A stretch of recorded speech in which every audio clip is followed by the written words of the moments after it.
Welcome back. Ismail Haniyeh को किस तरह से निशाना बनाया गया, ईरानी हुकाम और शहीद के करीबी साथी ने तफसील बता दी। इस्माइल हनिया के कमरे में बम नस्ब नहीं था। हमले के वक्त उसी कंपाउंड में मौजूद खालिद अलकदूमी ने एआबाई को आंखों देखा हाल सुनाया। हमले के बाद कमरे की छत गिर गई थी। पासदारान इनकलाब ने इब्तदाई तहकीकात के बाद रिपोर्ट में कहा कि इस्माइल हनिया को कम फासले से मार करने वाले रॉकेट से निशाना बनाया गया। प्रोजेक्टाइल में 7 किलो वॉरहेड इस्तेमाल किया गया। इस्माइल हनिया के साथ उसी इमारत में मुकीम हमास नुमाइंदे खालिद अल कदूमी ने भी मिसाइल हमला होने की तस्दीक की। ना ही बम बेड के नीचे है, ना ही के इंटरनल का कोई मसला मसाइल था। मैंने खुद देखा है कि ये जब इस्माइल हनिया भाई के कमरे में पहुंच गया है कि वो दीवारें टूटे हुए, सीलिंग भी गिरा हुआ है, जिससे साबित होता है कि जो भी चीज आया हुआ है कि वो बिल्डिंग से बाहर है, प्रोजेक्टाइल हो या रॉकेट हो। इससे पहले बरतानवी अखबार ने दावा किया था कि मोसाद ने 2 ईरानी एजेंटों के जरिए मेहमान खाने के 3 कमरों में धमाका खेज मवाद नस्ब किया, जिसे ईरान के बाहर से रिमोट कंट्रोल के जरिए तबाह किया गया। अमेरिकी अखबार न्यूयॉर्क टाइम्स का दावा है ईरान ने मुल्क गिर क्रैकडाउन शुरू कर दिया। इंटेलिजेंस और फौजी अफसर समेत 20 अफराद हिरासत में लिए जा चुके हैं। ईरानी पासदारान इनकलाब का कहना है कि इसराइल को सख्त सजा दी जाएगी। ईरानी टीवी से पासदारान इनकलाब का बयान नशर किया गया। बयान में कहा गया, इसराइल ने अमरीकी हिमायत से दहशतगर्द कार्रवाई की। शहीद इस्माइल हनिया को रॉकेट से निशाना बनाया गया। इसराइल को मुनासिब वक्त, जगह और तरीक़ाकार से सख्त सजा दी जाएगी। खबरें होंगी इस ब्रेक के बाद, हमारे साथ रहिए। ब्रेक के बाद खुशामदीद। बानी पीटीआई फौज से मुज़ाकरात के बयान पर कायम। अडियाला जेल में सहाफ़ियों से गैर रस्मी गुफ्तगू में कहा, फौज से बात करने को तैयार हूँ, लेकिन मुज़ाकरात आईन के दायरे में रहकर करूँगा। जिनके पास ताकत है उनसे ही बात होगी। इस हुकूमत से क्या मुज़ाकरात करूँ जो 4 हल्के खुलने से ख़त्म हो जाएगी। सबसे पहले हमारा मैंडेट वापस किया जाए। बानी पीटीआई ने कहा, महमूद खान अचकजई को सियासी जमातों से बातचीत करने का ज़रूर कहा है, लेकिन सियासी जमातों के पास कुछ नहीं है। शेर अफजल मरवत को पार्टी से निकाले जाने से मुतालिक सवाल पर बानी पीटीआई ने कहा, इस पर बाद में बात करेंगे। पीटीआई ने शेर अफजल मरवत को निकाल दिया। चेयरमैन का फैसला मानने से इनकार। बैरिस्टर कहते हैं नोटिफिकेशन जाली है।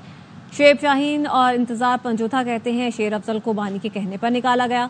बानी पीटीआई ने शेर अफजल मरवत से मुतालिक सवाल पर कहा, बाद में बताएंगे।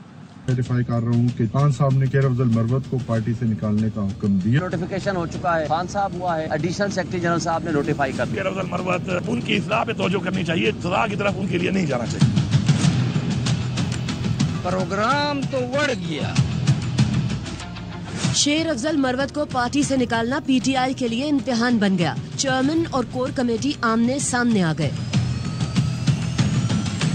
पीटीआई कोर कमेटी ने शेर अफजल मरवत की पार्टी रुकनियत खत्म करके कौमी असम्बली की रुकनियत छोड़ने का भी मुतालबा कर दिया और दावा किया रुकनियत खत्म करने की मंजूरी बानी पीटीआई ने दी। क्लैरिफाई कर रहा हूँ कि खान साहब ने कैटेगोरिकल शेर अफजल मरवत को पार्टी से निकालने का हुक्म दिया। उन्होंने अब खान साहब की जात पर हमले शुरू कर दिए। इमरान खान हमारी रेड लाइन है। इमरान खान पर जब कोई इस तरह से बात करेगा हम उसे निकाल बैठते हैं। चेयरमैन पीटीआई बैरिस्टर गौहर ने शेर अफजल मरवत की रुकनियत खत्म करने का नोटिफिकेशन जाली करार दे दिया। बोले, किसी ने जाती हैसियत में फैसला किया है तो भी मंजूर नहीं। शुएब शाहीन ने इसरार किया कि शेर अफजल मरवत से मुताल्लिक फैसला बानी पीटीआई की हिदायत पर किया। नोटिफिकेशन हो चुका है, वो with the approval of Khan साहब हुआ है, एडिशनल सेक्रेटरी जनरल साहब ने नोटिफाई कर दिया। वजीर आला खैबर पख्तूनख्वा अली अमीन गंडापुर भी शेर अफजल के हक में बोल पड़े। कहते हैं इस्लाह होनी चाहिए, सजा नहीं मिलनी चाहिए। शेर अफजल मरवत उनकी इस्लाह पे तवज्जो करनी चाहिए, सजा की तरफ उनके लिए नहीं जाना चाहिए। शेर अफजल मरवत का रद्द अमल भी सामने आ गया। कहा, बानी पीटीआई के कानों में उनके खिलाफ जहर घोला गया। मिलकर मौक़िफ़ पेश करूंगा, मुतमईन न हुए तो सीट वापस लौटा दूंगा।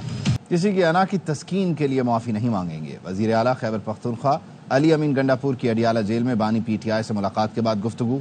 कहा, बानी पीटीआई पाकिस्तान के लिए मुज़ाकरात पर तैयार हैं। कौम जानवर नहीं, देख कर फैसला करें किसकी गलती है।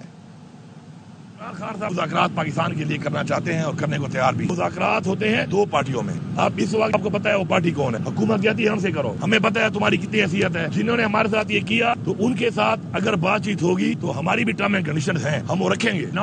हमारी इसमें कोई गलती नहीं है। ये एक प्री प्लान काम हुआ है। आगे बढ़ने के लिए जिसकी गलती है उसको मानना पड़ेगा। जबरदस्ती की डिमांडें, अपना परसेप्शन ठीक करने के लिए इस तरह की बातों से मुज़ाकरात नहीं होते। चले आप आ जाए, बैठ जाए, आप मेरी पे गलती साबित कर लें। कौम जानवर नहीं है, ये परसेप्शन जो बनाया गया उसके साथ जो वाकयात हुए उनका मुआवजा करें और कौम फैसला कर ले गलती किसकी है। मैं ऐलान करूंगा इस्लामाबाद में कि मैं इस जलसा करूंगा और इस जगह पे करूंगा।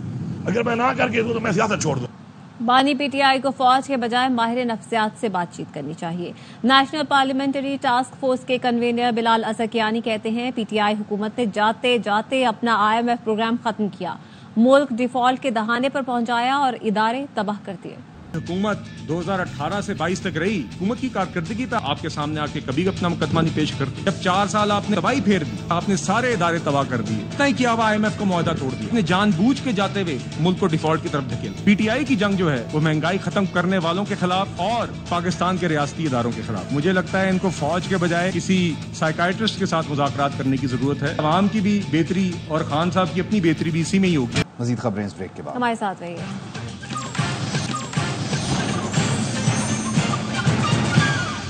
Welcome back. रावलपिंडी में जमात इस्लामी का धरना 9वें रोज भी जारी है। हुकूमत से मुज़ाकरात में ताहाल कोई पेशरफ नहीं हो सकी। अमीर जमात इस्लामी हाफिज नईमुर रहमान कहते हैं हुकूमत की मुज़ाकराती कमेटी 3 दिन से तलाश गुमशुदा का इश्तिहार बनी हुई है।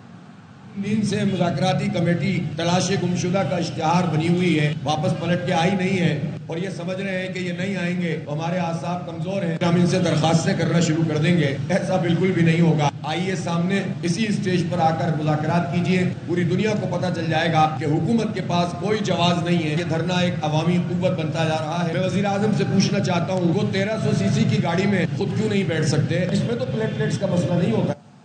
आए आपको पकौड़े खिलाएंगे, बरसात का मौसम है। गवर्नर सिंध कामरान टिसोरी की जमात इस्लामी को पेशकश। कहा जमात इस्लामी के धरने को खुशामदीद कहता हूँ। गवर्नर हाउस के दरवाजे आवाम के लिए खुल चुके हैं, आप भी अंदर आ जाएं। IT मार्की में AC भी लगे हुए हैं, गर्मी का एहसास भी नहीं होगा। धरने में शरीक नौजवान IT कोर्सेज के लिए तालीमी असनाद भी जरूर साथ लाएं। राशन अलबत्ता सिर्फ शनाख्ती कार्ड पर ही मिलेगा।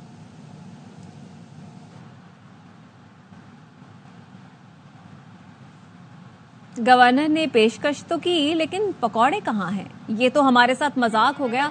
जमात इस्लामी के धरने में शामिल एक कारकुन ने गवर्नर हाउस पर उम्मीद की घंटी बजाई। बोले गवर्नर ने कहा था जमात इस्लामी वाले आ जाएं, पकौड़े खिलाएंगे। अब कोई नहीं। कारकुन वहां पर मौजूद हलकारों से पूछता रहा पकौड़े कहाँ हैं। घंटा बजाने में कौन आता है भाई? आप आते हैं? आ जाए भाई। वो गवर्नर साहब ने ऐलान किया था हमारे लिए पकोड़े रखेंगे, तो पकोड़े के लिए आए। ये हमारे नबी भाई है और कोई इंतजाम है कोई पकोड़ों का? कोई मजाक हो गया हमारे साथ। हमें कहा गया पकोड़े मिलेंगे, आप आ जाए। नहीं आ रहा। मजीद खबरें इस ब्रेक के बाद। हमारे साथ रहिए। लाहौर में जर्मन साइकिल सवार डाकुओं के हाथों लुट गया। बर्ग फ्लोराइन एयरपोर्ट के करीब कैंपिंग कर रहा था। 2 मुसल्लह अफराद ने मारपीट करके मोबाइल और 5 लाख मालियत का कैमरा छीन लिया।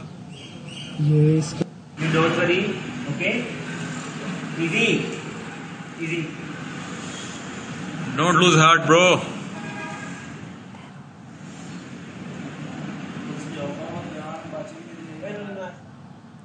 मुल्तान के थिएटर में तमाशबीन ने पिस्तौल निकाल लिया। मुसल्लह शख्स फायरिंग करने ही वाला था कि लोगों ने पकड़ लिया। मजीद जानते हैं अपने नुमाइंदे दानियाल इकबाल से। बताएगा दानियाल इकबाल।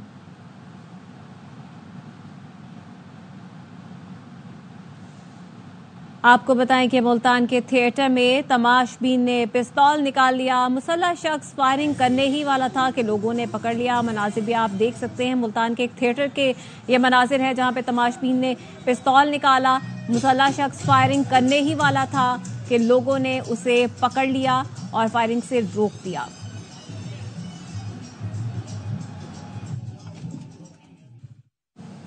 अबर चित्राल में ग्लेशियर फटने से शदीद सैलाब, बिफरा पानी नाले के 6 पुलों को बहा ले गया। मुतादिद घर भी जद में आ गए। पुल टूटने से बस्तियों का ज़मीनी राबता भी टूट गया। सैलाब इतना शदीद था कि ज़मीन लरज़ उठी और इमारतों के शीशे टूट गए। अतराफ के मकीनों ने भाग कर महफूज मकामात पर महफूज होकर अपनी जान बचाई। सैलाबी रेले से चावल मकई के अलावा सेब के बागात को भी नुकसान पहुंचा। न्यूज़ बुलेटिन से फिलहाल इतना ही। देखते रहिए AR1।